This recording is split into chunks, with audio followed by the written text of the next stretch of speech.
What's up YouTube, it's WolfxMaurice. We better get into this Pokemon Let's Go Pikachu and Let's Go Eevee trailer, man. It's gonna be sick. I'm about to do a full breakdown. I typically do VGC battles and double battles and all type of competitive battles, but today I'm about to break this down. I'm about to break down some images and show you guys what I think and review it. So let's get straight into it. I have some notes and then I have the images which you guys are gonna see. So first off, we're going with the names. So first of all, Eevee and Pikachu. So there was a rumor for the third Pikachu evolution. That's Gorochu. So if that third evolution is in this game, because it's supposed to be a new spin on Gen 1, which was the rumor. So if that's true, then we might get that third Pikachu evolution. And then for Eevee, this one is actually more exciting to me. It's named after Eevee, the other game. And there's 15 types in Gen 1. And then we have a lot of evolutions for that. But the ones we don't have are Rock, Ground, Ghost, Flying, Fighting, Bug, and Dragon. And all those types are in Gen 1. And those types we don't have evolutions for. So I would want to see a Ghost type Eevee. I'd want to see probably Rock and then a Dragon type. So I want at least 3 new evolutions because Eevee needs more evolutions, period. So then next we're going into these images of them just running through the games. So we have the first one, which is just him in the town. It looks super sick. The scaling is way better than any of the old games. You know, the old games, like everything was like super small screen. But this looks amazing. I can't wait to play on a proper TV. We got him next to the Pokemon Center. The Pokemon Center looks amazing. High definition, all that, flowers and all that stuff. And then we have him in the wild as well. The wildflowers look great. The scaling is nice. Compared to things in the past, man, this game looks amazing. Top notch for real. So then, oh yeah, so we have the trainer. I don't know if you guys saw in the trailer, but the trainer looks cool. It looks like this is post trainer battle. She's running on her way somewhere. Alright, and then we have the new way to catch Mons. The new way to catch Mons apparently is to wave the controller and they do like a motion like this and it kind of throws the Pokeball. That looks sick. It looks like a new way to catch Mons. I think it's just gonna make it like more engaging for all the fans and stuff like that. The water looks great on this Starmie catch. And then we have another section. This next section is you can play together with your friends. It doesn't say much about it, but as we can see, they're about to play, they're battling 2-on-1, Bulbasaur and Pikachu versus a Venonat. So it's a 2-on-1 situations. I don't know if you can play through the whole game like this or if this is a post-game thing, but it looks pre-game. They're at level 15 and 18.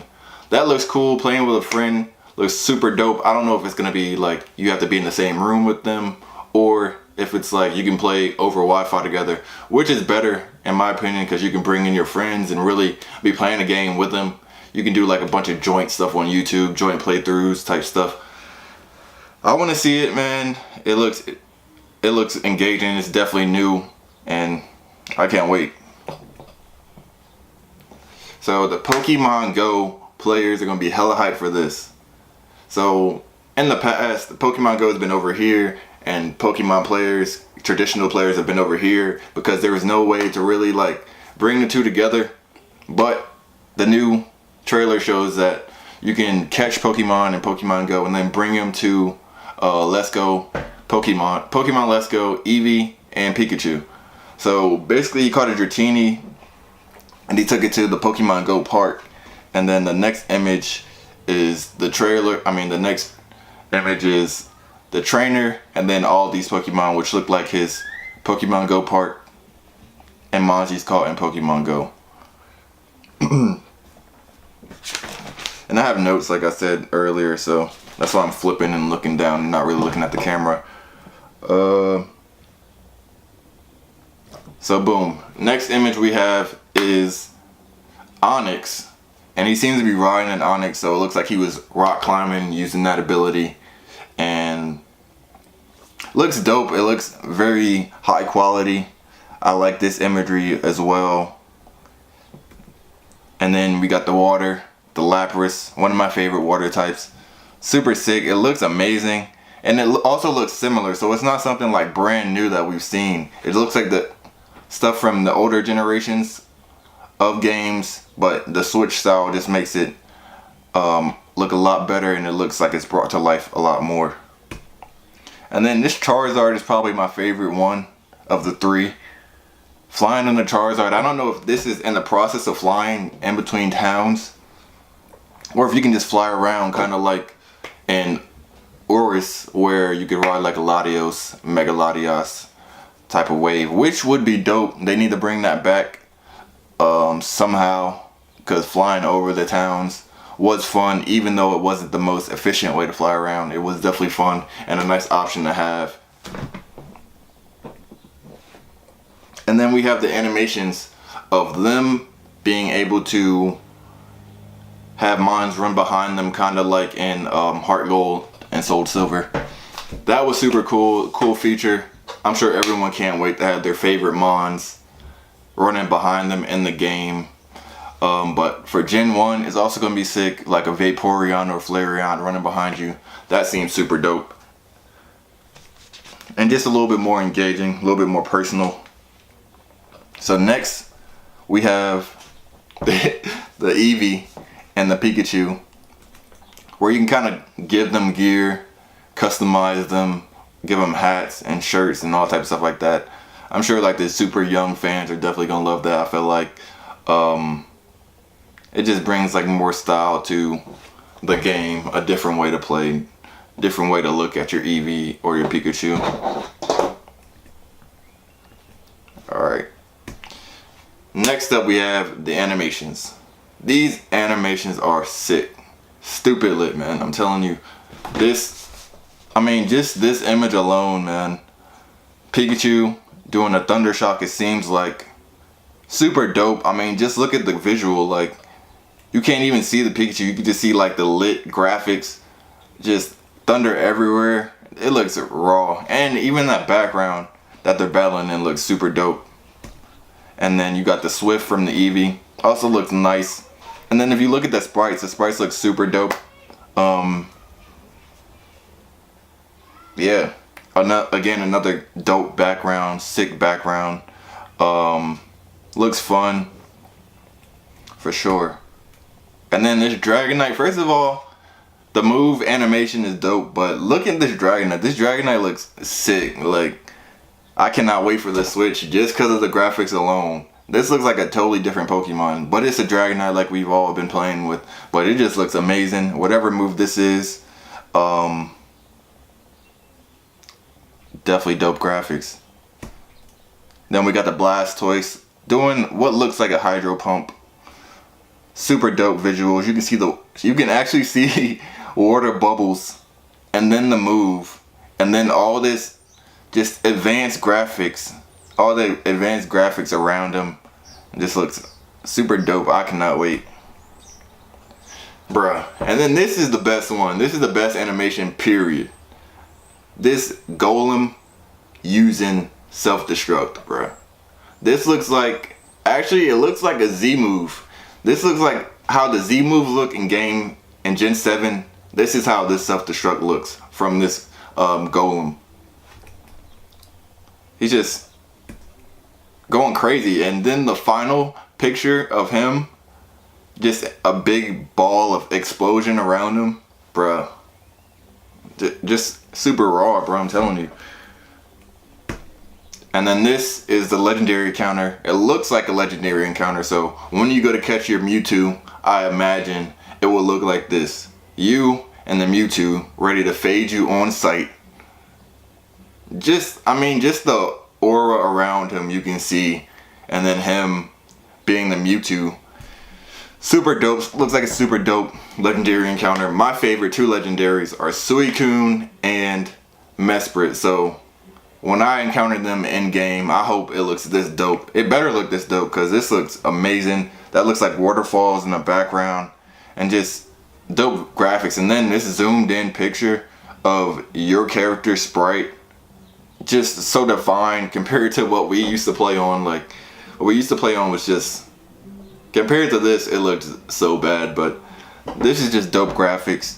You can see everything very clearly. Like I said, I cannot wait to play on an HD TV with my Switch. I don't even have a Switch, first of all. So I'm gonna buy a Switch just to play this game and to play other Pokemon games. And it's gonna be dope, man. The graphics are A1.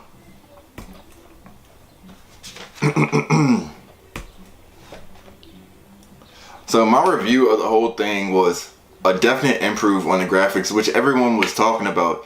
Like I saw like speculation here and there. I had guys on YouTube just trying to imagine what it would look like on a Switch. And this doesn't disappoint. This is super dope, man. The graphics are what took me back, and I can't wait to play. I feel like Gen 1 was basically just to start fresh, I suppose. Like I don't think the next remake is gonna be Gen 2. I definitely don't. But I guess it was just to start fresh, show you a different way of Gen 1, and going back to what I said earlier, I think it's gonna be a different premise on this gen. Like it's not gonna be the same Gen 1 we played. And I haven't played Gen 1 since elementary school, to be honest. So it's gonna be a definite new style of play. It said it's supposed to be Gen 1, but set into the future. That was a rumor. I hope so, because that would be sick.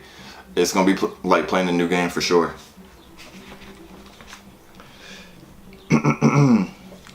And what I think is next, the next generation is gonna be Gen 8. It's not gonna be another remake. That would be crazy.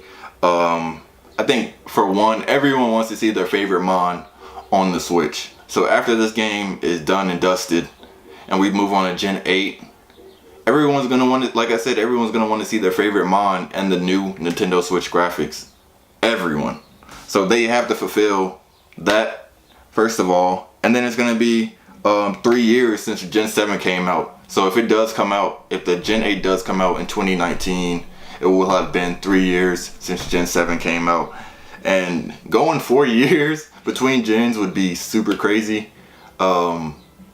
They definitely would have to, if they did do like a 4-year stint, they would have to come with 150 new Mons, which is my next topic. You gotta come with at least 100 Mons in Gen 8 for me, because 70 or whatever, how many they had, isn't good enough. The Mons, like, you really have to put like 2 generations together to get like a cohesive, well-balanced group. So 100 Mons at minimum for Gen 8 for me. With some Gen 7 Mons mixed in, I feel like you gotta show those latest Mons in Switch format. And then actually I think they might release Pokemon Sun and Moon on the Switch console while we wait for Gen 8, which would be dope.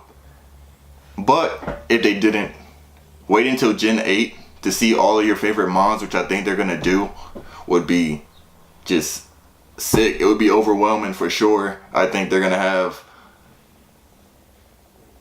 wait, how are we gonna get our Mons to the Switch? That's the thing. So Pokebank, maybe they're gonna do Pokebank like usual, and then you Pokebank your Mons into Gen 8.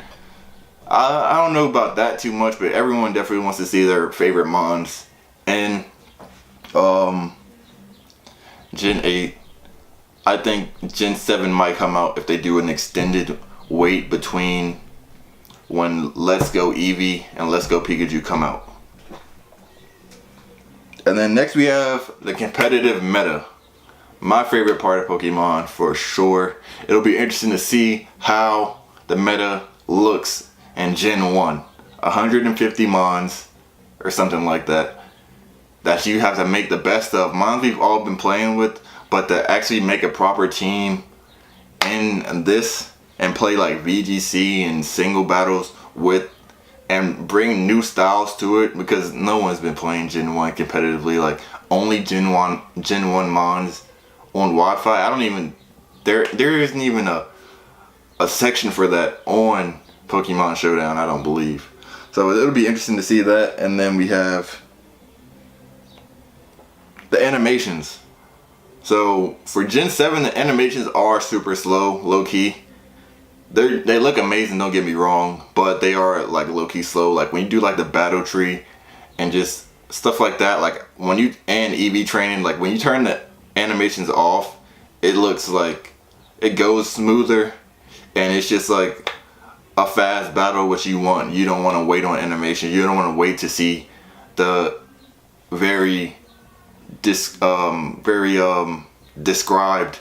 well animated animations. Like you just want to see the animations, click your move, the animation goes, and then his move goes, and then you do it all again. Like you don't want to wait for this long ass animation and then just slow down your battle. So there should be a disable feature like there always has been for the animations, and then there should be a feature where you just speed up the animations because they need to be quicker. It's simple. Like it could look however great you want it to look, but if it's not fast enough and it messes up the flow of the battle, the flow of the game, just your experience, then it's not good enough. So we definitely need that option. That's it, man. That's it. A full breakdown, a little bit of a review, my expectations for Gen 8, and check out my series Pokemon Showdown Sessions. It's super dope. VGC battles, double battles, new styles, new mons that come up with different teams. I don't use anyone else's team. I don't use anyone else's sets. I come up with a set that's best for me and my team, and then I battle on Showdown. And people have told me, you know, I know my stuff. They tell me it's fun to watch, stuff like that, but it's definitely growing. So check it out. There's a full playlist with like 6 battles. There's gonna be more battles coming, and then suggest some mods that I should use, and try to battle me if you think you're good enough. Alright, man, thanks for watching this video. I can't wait for this next generation Pokemon. It feels brand new even though it's Gen 1. It's gonna be dope. The visuals are lit. It's gonna be a fun game to play for sure, which we didn't think would be because it was going back to Gen 1, but it looks amazing. Alright, I'm out.